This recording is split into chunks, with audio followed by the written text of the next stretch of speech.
Good morning, everyone, and welcome to Talking Horses, presented by Saratoga Water, day 22 here at Saratoga. Sarah Albadwi and Andy Serling joining you on an absolutely glorious day. It's beautiful out. Yeah. It's really nice out. Glorious, beautiful, it's all good. Yeah. We've got 11 to talk about, so we're going to get to work, and then we'll get to work on the 11 races. We'll break after 6, and then we'll get the late pick 5. Head over to NYRA Bets. If you're not a member of NYRA Bets, no better time than the present. Use the promo code SPA200, and we will match the $200 of your initial deposit. We have a middle pick 4, which I'm guessing are in races 2, 5, and 8 today. We probably have that middle pick 5 in race number 4. We do, and that middle pick 5 in race number 4 has a mandatory payout. Can't carry, even though we have 11 races tomorrow. What else do we have? The 4-Star Dave Challenge, $1,000 buy-in. You'll have till 5 o'clock today to sign up. You can play it online. You can play it on track. Not only is it all cash prizes, a live bankroll affair, there's a BC seat up for grab as well, and that's worth $10,000, of course. That's the Breeders' Cup Betting Challenge. Head over to NYRA.com/contest for more information and to sign up. I'm waiting on you. The Travers Bankroll Builder. That 50 other, we had this last week, but it didn't happen, so you can do it twice today because we lost the Hall of Fame last week, so we lost it. Neither one. $50 to win. Win, lose, or draw, you get $20 towards that bankroll.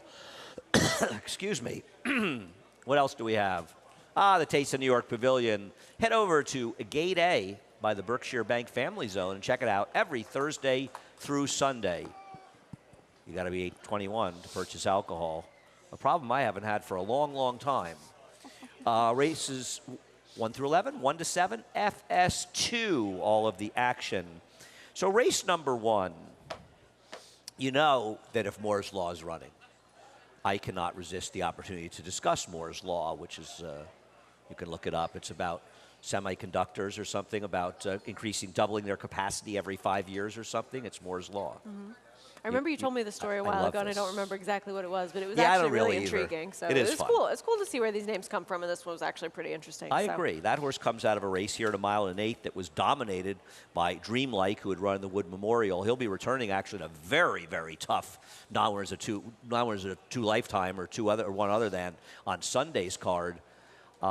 He's a deep closer. Are you concerned at all that he could be a little too far back, a pace compromise? I think that's his potential Achilles heel. I mean, of course, but I think you also have to ask yourself, how good do you think the rail was this day?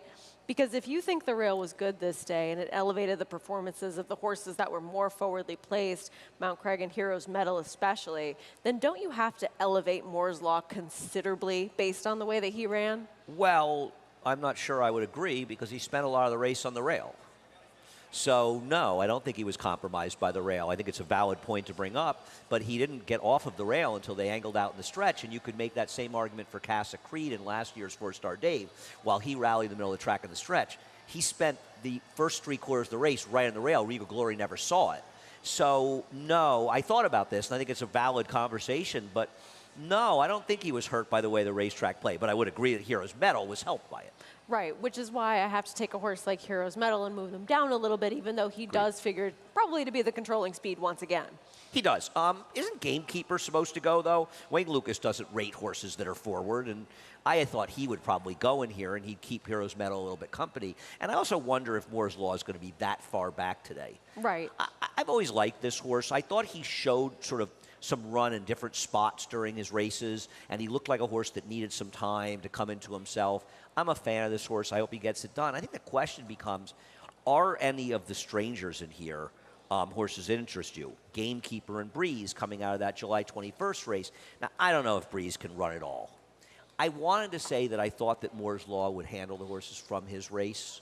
And I thought Breeze would be a horse throws in. Shug McGay has very good numbers. Second start, stretching out from sprints to routes in the dirt and maiden races. He's 8 for 31 with a 236 ROI. So this is a time they really improve.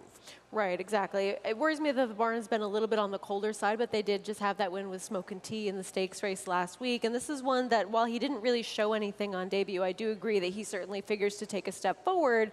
And unlike the other new faces to this group, he has more upside going forwards than the other ones that we've seen kind of enough from. Right, and by the way, I agree with what you're saying. He might just not be any good.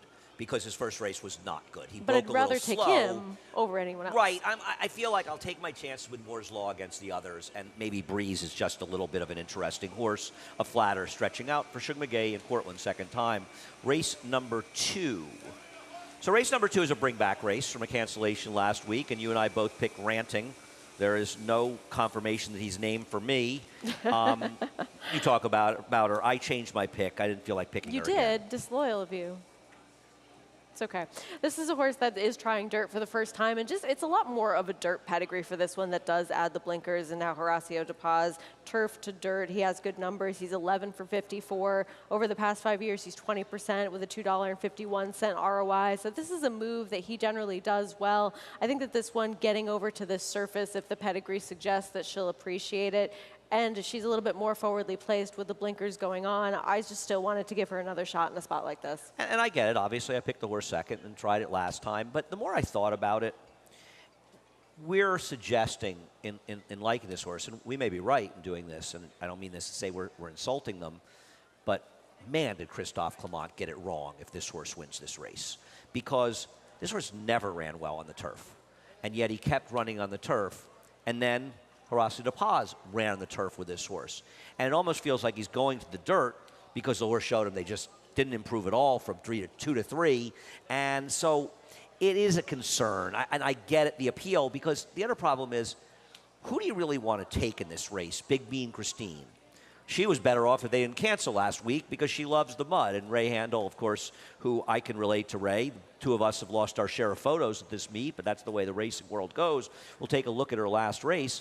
She's better on a sloppy track, isn't she? I agree with that sentiment. She's just one that really has run better on that kind of surface, and that's not at all what she's going to be getting today. And she's one that was also perhaps a little bit against the track last time in this race we're showing, because races that day were more dominated on the front end. She came from a little bit off the pace as you see her closing ground towards the middle of the track now. She's also been off for a little bit of time as well, and while they did try to get her back in this race that ended up being canceled, and she does come right back in here, she's got to return fresh and face some horses that do have some question marks, but perhaps are a little bit more intriguing. Yeah, no, I'm not going to be surprised when she runs well, and I hope she does for Ray. And I think Big Hazel's another one you've left out, but I think she's dangerous. Dave Donk's 2 for 63, 3%, 45-cent ROI, turning back.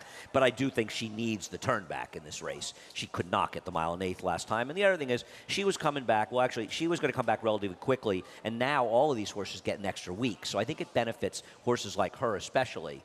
It's a very large dragonfly bug. or something? Yeah, that's alarming. You want Kyle. He's the guy over there. Leave us alone. It's okay. He's going to be too late to save me. She's one that I think benefits greatly from this race being on a dry track, too. So perhaps when you want to throw in the mix. I didn't love that effort that she does come in from, but I think that she does have some things that work her way. Timely Conquest is a horse that was really intriguing if this race was on a dry track, or was on a wet track, however. But maybe she hates a wet track. If that's the possibility. She ran extremely well in this race that we're showing because she was one that seemed very green with the kickback, but overcame it significantly and ran very well at a huge price that day. Right.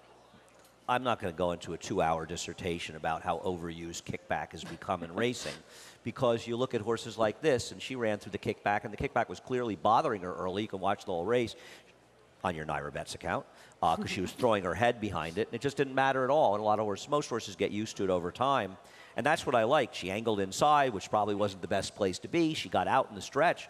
She really ran in there. Mark Hennig's been having a very good meet, had another win here yesterday. And the more I thought about it, the more I liked her. And I don't care about the wet track, dry track thing with her. I don't think there's any reason to believe that she just happened to freak out. She had some pedigree going into that race. She was too big a price. Obviously, the horse that you have fourth, Missing Fortune, is dangerous because she got that big fig last time.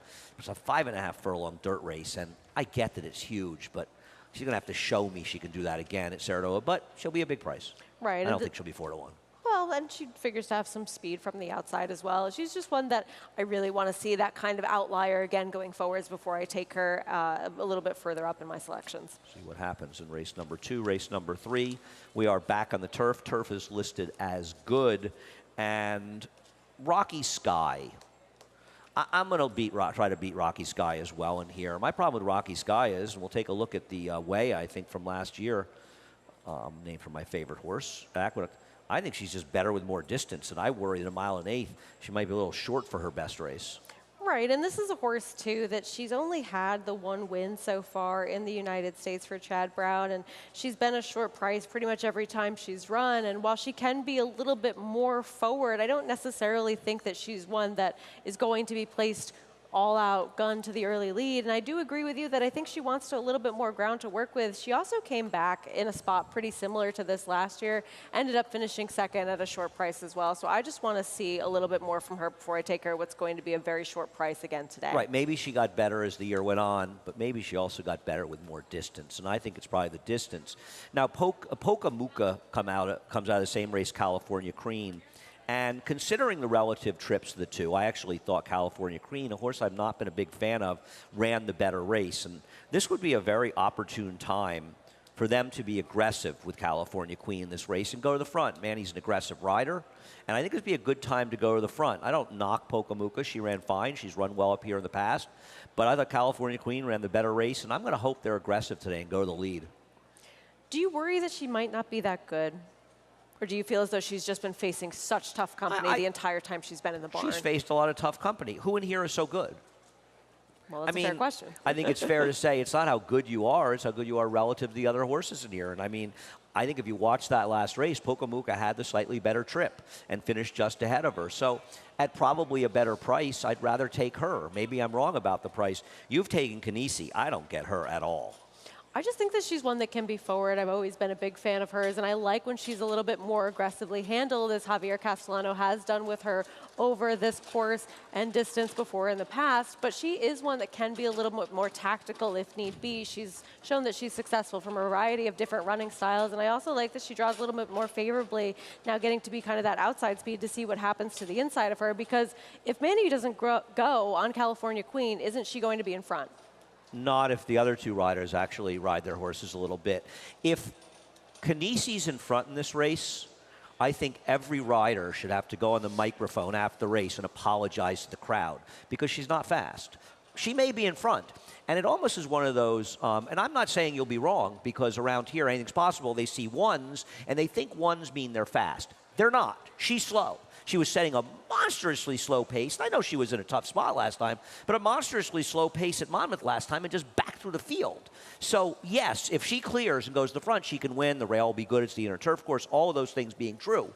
But, I mean, at some point, I think the riders need to look. It's like that horse that TT trained for Lawrence Goichman, that New York bred, Daddy. My Heart Belongs to Daddy? Yes. She had absolutely no speed. They sent her to lead in a paceless race once, and she won. And then all the riders said, oh, my God, she has such blistering speed. I couldn't possibly go 52 and a half against her. Mm-hmm. And speed horses were being taken back and letting her walk on the front end. And lo and behold, eventually they got tired of it, and they went for the lead, and she got nothing. Right. So at some point, the riders have to look and say, my horse is faster. I'm not going to let Canisi steal this race in the front end. So maybe she does it, but to me it would be abject failure on the part of the other riders in this race if they just allow him to go 25 and change and 51 and change. And I think that's fair, but at least she's done it already, and they haven't. Yes, they've ridden foolishly against her in the past. Don't do it again, guys. You're better riders than that. Race number 4, the Union Avenue. I think that I'm Betsy Blue. I hope that she comes back after her race. She did not run well at a mile the other day. Not a usual good race. We'll take a look at the only race that matters, the Dancing Renee, and while there are 5 left in here, it's very hard to see anyone winning besides Granny's Connection and Can't Hurry Love. I know that Can't Hurry Love beat her last time. She got the money last time at a big price, and today she'll be a fraction of the race, and today she's going to finish second to Granny's Connection, who's a cinch. You think so? I'll jinx you, Maggie. She's a cinch in this race. Cinch. Can't lose. Okay. Go to the window. Why is it going to be different this time? Because Javier Castellano is going to let this baby roll on the front end. They want to keep up with her. They're going to have to do some running to keep up with her in this race. But isn't that what happened last time? No, it's not. She was conservatively handled last time? A little bit, yeah. It wasn't particularly. So? I don't think it was particularly fast-paced. I think she can go faster than that. And I think if Can't Hurry Love wants to run with her, she's going to have to do some running to stay up with her. I don't think you want to nurse her along. I'd let her roll. I think she's the better horse. I may be wrong. We'll see. Okay. You think Can't Hurry Love will be stalking her again today? Yes, yes. Another failure on riding if they allow her to stalk. Why would they allow her close? I wouldn't. what's going to change from last time? Graded Connection wasn't exactly pushed by another horse. She draws inside of her yet again. Can't Hurry Love's going to be stalking right to the outside. Trevor's not going to let her get too far away. And it's not as though anybody else is going to be that far forward in order to challenge her early. I just think it's a repeat of last time. Okay, I don't. All right. And I think the biggest difference is the prices will be significantly different. If you had Can't Hurry Love last time, you scored out. Now you're going to be taking 2-1 to try to get her home again. I think it's a horrible gamble. I'll take Graded Connection every day of the week in this spot. Okay. I'll be wrong sometimes. Fair We'll see enough. what happens in the Union Avenue. Anything else we need to say about this race? No, I mean, Bank on Anna. We if she disagree, it's runs- fine. No, it's Yeah. fine. I mean, Bank on Anna, I'd love to make a case for based on her winning this race last year, but her last couple of races just really haven't been much. And even that race last year, I don't think puts her with the Right. top two. She runs the so- race last year. She's probably not winning, not being effective here. Exactly. And, I'd love to make what a has case, happened to but- that horse in her recent races. Right, So I just can't. see so. what happens. Race number 5. Now, this race was dramatically changed by scratches. And it's funny because this is a race where I had the same horse you did on top. We both did the last time she was entered. And she blew the break in that race. And we'll show that race. We'll show the start with Leia Milagro blowing the break, which presumably she won't do again, and then the finish. And obviously, given the scratches, I could have switched the picks. I decided not to since you had the number 4 on top. I just didn't need to. I Well, don't really thank you care. for that favor. It I just appreciate we don't it. need to sit up here and pick the same horse in 4 horse fields. Oh, yeah, it's a useless case. But she's one that she hasn't really shown these kind of gait issues or propensity to break slow in the past. She's normally very professional and fast out of the gate, and that's her main weapon, to go to the front and be effective being a speed type of horse. And when she was not able to play her game last time, I think it just didn't work out for her, and she ultimately faded and got beat by some of the same rivals in here. I just think if she breaks and ends up actually being the pace setter with an inside speed and glitter up scratching out, she's going to be very tough if she runs a race. I don't think anyone could argue with that. I mean, she may not win. Her pace advantage may not help her, but man, does she have a pace advantage, and I agree with you. I mean, you can't look at this race and say she got left last time. I'm not betting her she's going to get left Right, again. it's not like she does that all the I mean, time. if she does it, she does it. But yeah, you can't go Yeah. in there. I thought Bowl of Cherries, while a little wider than Breeze Easy, had the better trip. She got was started able to ahead of get her. out, and Breeze Easy was blind switched behind her in that race. And I thought Breeze Easy ran the better race of the two. So I'm going to take her to reverse it. I have no illusions. It's going to be hard to catch Milagro on the front end. I don't want the others. I know Gallon Rush finally won her second start, but she's a bit of a bridesmaid, and man, did she find the right field last time. And poor Diamond Hands. She'll never win a race if she couldn't win that race. I know, and I worry about her a little bit cutting back in distance from the 7 furlongs to Really? the 5.5 furlong distance. She hasn't gone this short in the past, but I just didn't want to take all the same faces again, so I threw her in as the new face to a group like this that hadn't run in that race that we just showed last time. Oh, I actually think the cutback helps her. You do? I think Okay. 7's probably stretching it for her, but, you know, it's one or the other. Yeah. Race number 6. Race number 6 is 8. Race number 6 is like a grade 2 allowance race. know, mean, this this is is a really this is interesting a really, and I'm really glad that it stayed together because there are some super good sprinters in here. And we'll start with the horse that I think we both have on top in Rotney in the last race. I mean, Dot Stoller, Barry's Dot Stoller. Dot Stoller comes back and improves 3 buyer points. This horse is in raging form. He's just become such a monster in his last couple of starts, especially this one that we're showing here where you're in that 101 buyer speed figure, because he not only was the inside speed, and so he had to be as forward as he was in the early stages of this race, he pulls away from what was a pretty good field in here and does it with pretty much utmost ease, and now he gets to be that outside speed kind of horse in a race that I think this is a much tougher field than he was facing, but if he runs that race again, I don't think they're going to catch him. I think he's going to be very tough. But he does have to deal with the significant speed in the number 4, Today's Flavor.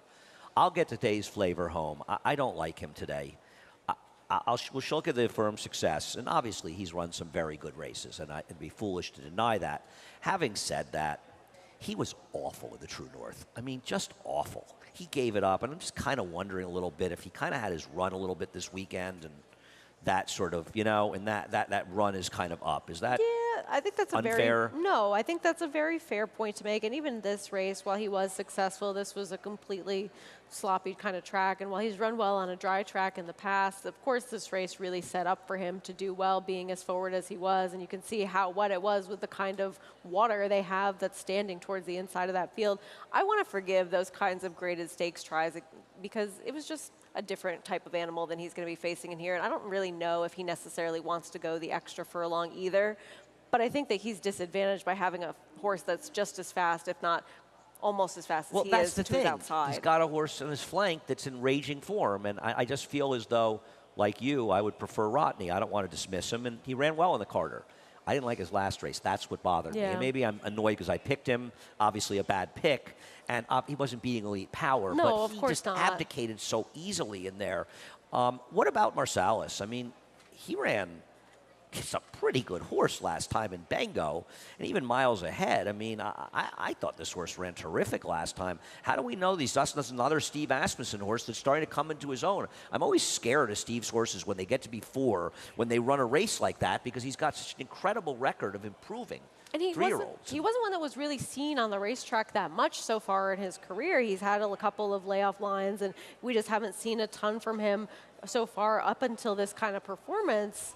But I think that you have to take this performance fairly seriously going into a race like this. And while I think this is a pretty tough spot, Bengo's a pretty good horse. He's the marquee of consistency in Kentucky. So while you might try to side-eye that number a little bit and think, are we going to see a 98 type of buyer from him again, as it is an outlier from what we saw before, I think that you bring up a good point that he might just be that type of improved horse. We've seen it too many times from Steve, and especially sprinters. But it's not even sprinters, routers too. When his 4-year-olds start improving, that's, to me, he's a great trainer. But to me, from what we've seen at the highest level, that's what he does. You know, look at Clairiere. She couldn't beat Malathaat as a 3-year-old. She was close, but she was a good length and a half behind her. She completely changed that Right, as a 4-year-old. She corner, really right. did. And it's not the only time he's done it. You've got oh, no, you don't have Dostar second. You have Colonel Bowman second. I think he's in it for a world of hurt against this group. I think the only thing that you really want to endorse about him is that he's a horse that comes from off the pace in a race where there's going to be pace. I think this is a much tougher test than he's going to be facing than he has in the past.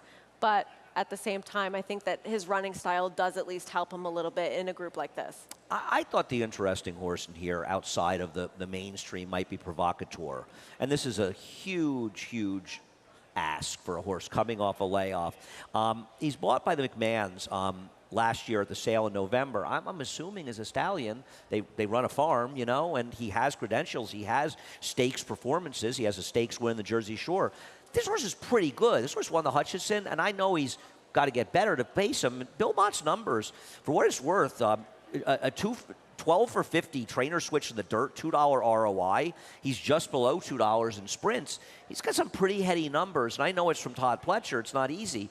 But this guy has some ability here, and he's just another layer of the race. He's a very, very tough ask off the layoff, but I don't want to completely dismiss him in this race. No, I gave this horse a look. I was looking around at who I wanted to include for my 3rd and 4th picks and took a look at him, because if you go back to some of those races and you think with general improvement as well, he does figure to be pretty interesting. This was a really salty field. This is a terrific race. This might be the best race of the day. This other is than one of the stakes. there's some good races today. This was one of the most fun races to meet when I saw this. I just couldn't believe how much talent there was in this race. The good horses are going to lose this race and do worse than second. We'll take a quick break. Sarah and I will be back in just a few moments.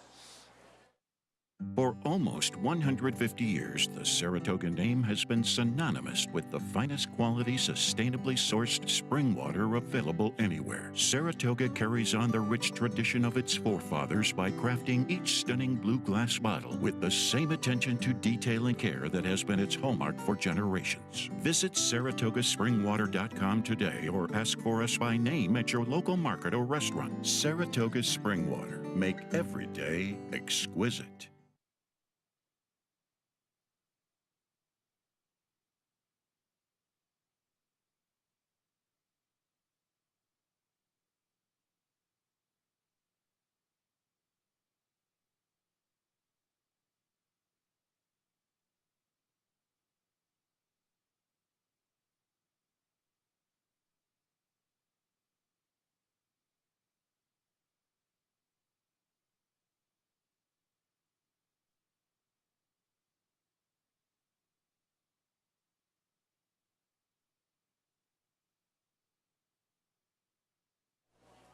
Welcome back to Talking Horses, presented by Saratoga Water. Sarah Albadwi, Andy Serling, race number 7. These are maidens. This is a different race. I was thinking this was a bring back from the other day. That race is, I think, on Sunday. Unfortunately, we're having some bring back races. So, what'd you do? I had my eye on an also eligible that did not get in, so I defaulted, unfortunately, to the favorite Chad Brown runner towards the outside. I think for David to make this one the short price that he did at 9-5, there has to be a little bit of word out on this horse because Liam's Map is not exactly known for his 2-year-old first-time starters. He's only 6% with those, and the works are consistent. The dam is unraced. The most successful half-sibling so far is Grantham, who was second, first time out on dirt, then won a routing race on the synthetic, and his claim to fame, of course, finishing second in the Tampa Bay Derby behind Classic Causeway. I thought his claim to fame was me crushing the Exacta when he finished second. They paid $50 behind I didn't Classic know that part. Classic Causeway, by the way, is one step away from running over the jumps. I think he's running in a Group 3 over in Haydock or something this weekend. It's just awful. Anyway. Did your poster come through, by the way, for your room of him over your desk? I've never seen anything like it. Anyway, no, for David to make him that price, and obviously I hadn't looked at the morning line, but obviously there must like the workouts and be good, and I won't be surprised if he runs well here. I've picked him second here, and for me, a lot of this is guessing. The 8 Catalina Crush, I like the 2-year-old sales work. We'll take a look at that, 10 flat. Certainly worked with the sales work yesterday. That Clement horse looked very good, that first-time star. Absolutely. She was very, very good. It was a quick pace, and she drew off. Worked 10 flat in here, seemed quick for my friend Norm Cassie. I took one on top. I have no information here whatsoever. Yeah, the dam's a little bit more turfy. She wanted to go a little bit more longer as well, but we know how good Catalina Cruiser was as a dirt sprinter himself, so we'll see what kind of she had one dirt horse that was okay. Yeah. It's so hard. You know, it's not like there's any production. Looking through the production from the dams in this race, there really is another a lot. You've got a horse trust fund for Todd Pletcher, an Eclipse horse that's a practical joke. And, I mean, these Todd horses are always dangerous. Right. The dam 0-4, it's a first full, but the Grand Dam lights off Annie, a 6-time winner, dirt sprinting. So if you go back, there's a little bit there, but there isn't exactly much to recommend on pedigrees for a lot of these. I mean, I got to think the hunch bet of the meet is, can I get a loan? I mean, the way things are going, at least for me around here. I thought Drinking Solo was a good name, Salamini, and Bring Your Own Bottle. It's kind of a creative. sad name, isn't it? Yeah, but it was I creative. prefer to everything I can appreciate solo, so I can respect it. We'll see what happens in race number 7. The 8th race is the return of the National Museum Racing Hall of Fame, and so glad that we're able to run it under such better conditions in here. And the draw and the turf course have really changed things in this race, and we'll take a look at your top choice, More Than Looks, who draws that advantageous rail position. Going for Street of O. Listen, it's the same thing about Can't Hurry Love. Little different because Can't Hurry Love's not going to win today, is that you missed the boat last time. It doesn't matter if you even were on the boat last time. Right. She was 7-1 last time, and today she's going to be a fraction of that price, or he is. He also ran a fabulous race in here, and he's the horse to beat. He did, and going back and taking another look at this race that we did have the benefit of doing, I think that you have to at least worry a little bit that the pace setup is not going to be quite what it was last time when he was able to succeed in that Manila. But it's not as though he's ever really run a bad race, and I think this is a horse that's shown that progressive improvement over time. He's lucked out by drawing favorably towards the inside yet again, as some others have had their post positions kind of shuffled around and they're not quite as fortunate, but he's one that I think is just showing that gradual improvement, able to take that other step forward, and I know that the price is not going to be favorable for you today. The problem is the difference. But I think in he's price. an improved horse. Yeah, it's not as though a lot of horses closed last time, so quick pace or not, that turf was very, very firm. It's not a race that fell apart. He's a very logical horse in here. The horse, well, we'll get to the horse that benefits the most in a little while. Let's take a look at Mysterious Knight. And he's back after he had this big win in the summer. He beat Appraise. Now, if you look at these two horses' trajectory since this race, Mysterious Knight was horrific in the Craven. So bad that he was gelded and then came back and was horrific again. They're shipping him here. Maybe Charlie Appleby's horses will find that magic again that they've so often found in these 2-year-old races up at Woodbine. But right now, not running the way they have in the past, and I don't think there's any question that this horse has massive question marks, whereas Appraise comes back and runs a huge race last time off the layoff. One horse's fortunes have gone up substantially. The others have gone completely the other way. Right, and I think that you have to wonder why Appleby's putting the blinkers on, because this is not something he really does with his North American runners as well. So I think it's more of like, how can we get that kind of effort that we saw from him in the past out of him again, because we just haven't seen it lately. Yeah, they won't get that effort from him. Right. I don't think. Now, General Jim was my selection last time.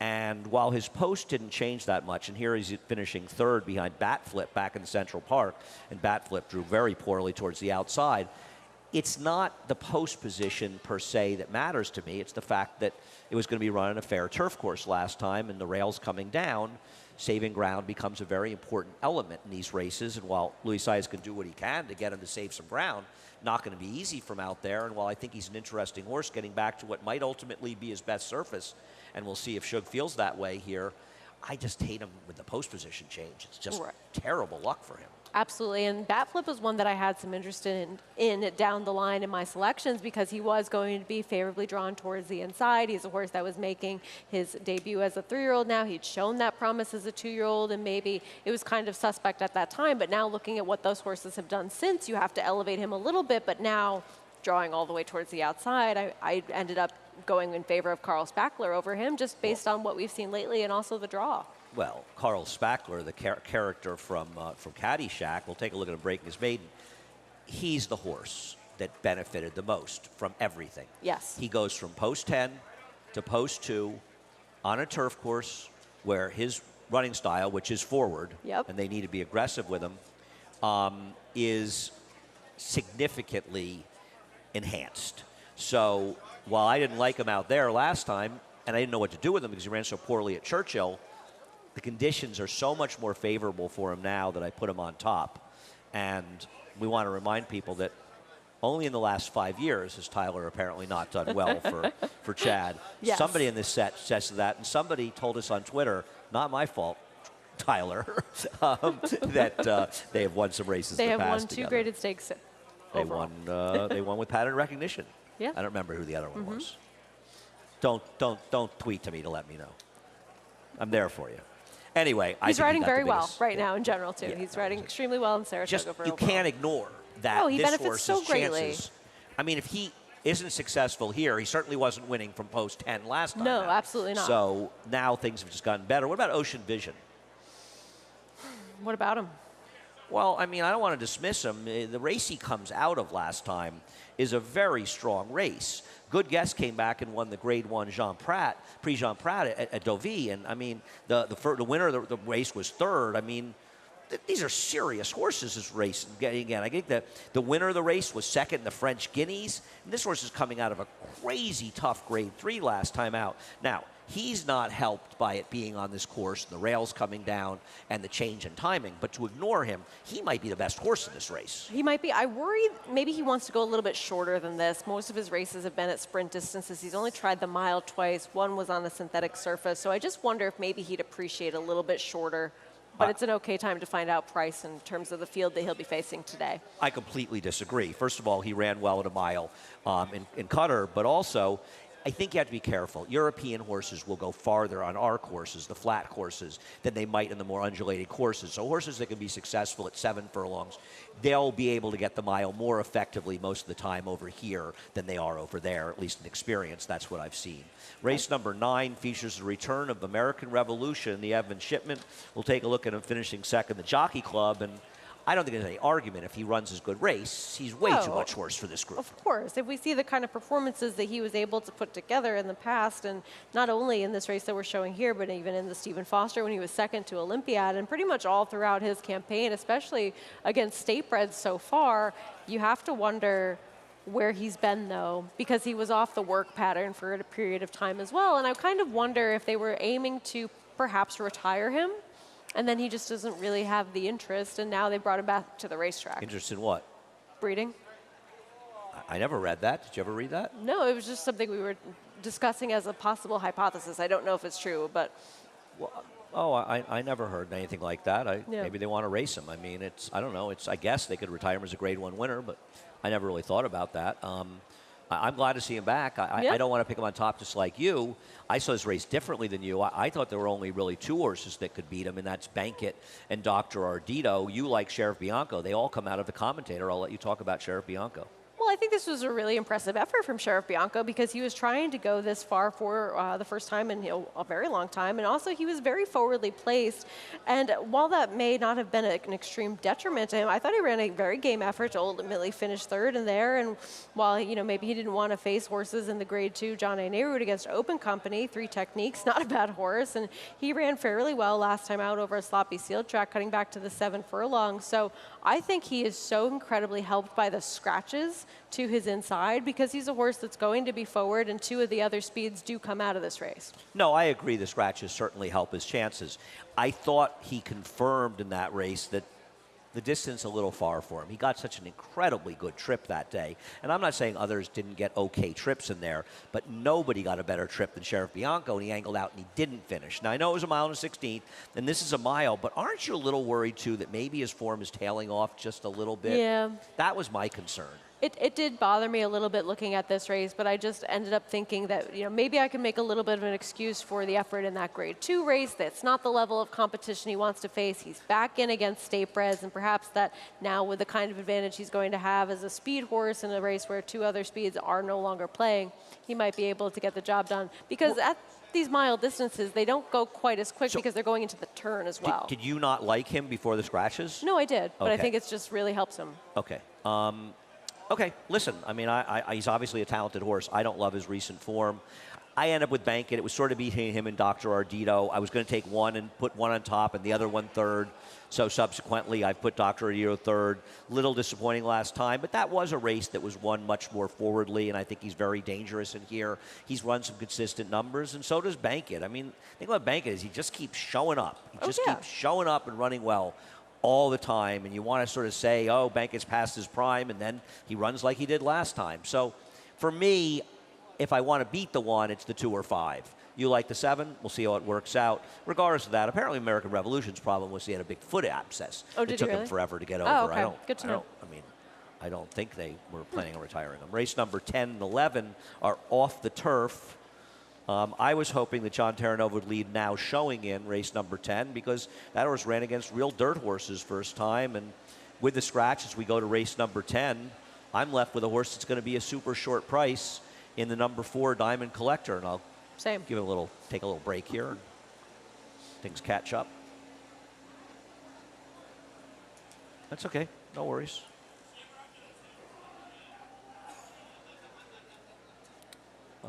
Anyway, I'm not trying to beat Diamond Collector. I don't know if you have another idea in here. No, I mean, isn't this the most obvious dirt horse in a field of turf horses that has had some races where just really against much tougher horses and not likely to be competitive against the starter 50 kind of level, now drops in for the lowest price that she's been in so far. And while she didn't run at all pretty much last time, then was off for a little bit of time. She's not a winning type. She's got 5 seconds. That bothers me. So I do want to have others. And I think the number 1 horse in this race is dangerous for Wesley Ward. Leaving in, it's the kind of horse can be forward. I know there's one dirt race, failed as the favorite, but we've seen Wesley ignore one surface for others. In fact, I think there's one that you like in the race before, Sheriff Bianco, who had run second to Cowan, who was a stakes horse in the dirt for Steve Asmussen, never ran in the dirt again. Linda got rained off. She claimed it, and it turns out that's the right surface. So I think that's the most dangerous one here. I would never use the horse you have second, Linnerite. Okay. This horse kind of sucked up for second last time and appears to be a horse, the exact kind of horse for me you'd bet against because it's going to be bet on turf form and has no dirt form. The first 2 dirt races weren't terrible, and I mean, I just don't think that she was in a dirt race that she could be competitive in second time out after finishing second in a maiden 40 race first time out. Then they went to the turf after that, so clearly thought that she would prefer that surface, and she has, but I don't think you can completely say that she's been in dirt spots where she could be competitive. I'm going to say it. Okay. I'm going to say it. I think she's the worst dirt horse in the race. But listen, I've been wrong a lot this meet, and sure I'll be wrong a lot of other meets as well. I'd rather take horses that are more forward like the 1 and 7, though it's not as though the 7-3 Unions has set the world on fire on the turf as well. I'll use the 1 and 4, see what happens in race number 10. And the 11th race closing it out, there were a couple scratches. I was surprised that Lady Firefoot came out in here. Yeah, there was some dirt form there. Yeah, I mean, maybe she just doesn't handle, maybe runs down on it. I think Yogi's entered on Saturday or Sunday, so that's probably why Yogi scratched. Anyway, I imagine, you've got the 4 Cecilia Graham on top. Looks like the speed. I do. Mike Maker's just doing extremely well in these kind of off-the-turf races so far, and while this is going to be a dry track and others have been over a surface with some moisture in it, he's been doing so well because I think that he just has his horses so incredibly fit going into starts like this. So if it becomes a test of who can actually handle this surface over this kind of route of ground and have the stamina and ability to do so and that kind of endurance, I'd rather take her at a little bit of a price than some of the others. Okay. I thought Sweetest Princess was the horse to beat in here. We'll take a look at her finishing third in the Mattie May, and she ran some decent dirt races. The only thing I'd worry about her is that they're dropping her in for $35,000. It's kind of a big drop. I don't think her last race was terrible. That clip behind was really nothing I saw. Was 3 wide, though, around the track last time out, which I do think worked against her quite a bit in the race. And tougher field. She's got the best races. I was going to mostly focus. I hear you with the 4 as being a speed. Certainly makes her a little bit dangerous near. I can't disagree with that. Yeah. But I just thought that Sweetest Princess and Ghostly Girl were significantly better than the others on the dirt. One of them would probably win. Right, I agree with that completely. And what sort of dirt spots have they really been in to be successful in comparison to a spot like this today for this level? So I think that you have to take both of them very seriously. All right. Sarah, thank you so much. We'll see you again tomorrow for Talking Horses. We'll see you over at Naira Bets. Go on over there. If you don't, I'm sending Kyle after you. And believe me, nobody wants that. Use the promo code SPA200 and we'll match for $200 of your initial deposit. We have 3 pick 4s. We got 3 pick 5s. The pick 4s are in races 2, 5, and 8. Pick 5s are in races 1, 4, and 7 of our 11 race card. We also have a 4-Star Dave Challenge. You have till 5 o'clock today to sign up for this $1,000 buy-in. Play it online. Excuse me, play it on track as well. BCBC seat up for grabs as well as cash prizes. It is a live money contest. Go to NYRA.com/contest for more information. We have the Travers Bankroll Builder. We got 2. We're bringing back the one from last week because we had to cancel at Racing the Museum Hall of Fame. And the Edmund Shipman. Bet them both. 50 to win on any horse. Win or lose, $20 towards your bankroll for the Travers. Excuse me, frog in my throat. We have Taste of New York Pavilion, located near Gate A, and the Berkshire Bank Family Zone. In case you don't know it, you must be 21 to sample or purchase alcoholic beverages, and I'm keeping an eye on you. We also have, I always want to say the cards that read. It's from a Bob Dylan song. Desolation Row. 1 to 7 on FS2. Sarah, thanks again. Of course. Thanks to you guys, David, Kyle, everybody. Everybody gets a thank you. We'll see you later. Frank Miramati, he's up next. A reprise Scratch and Changes. Have a great day, a glorious day here in Saratoga.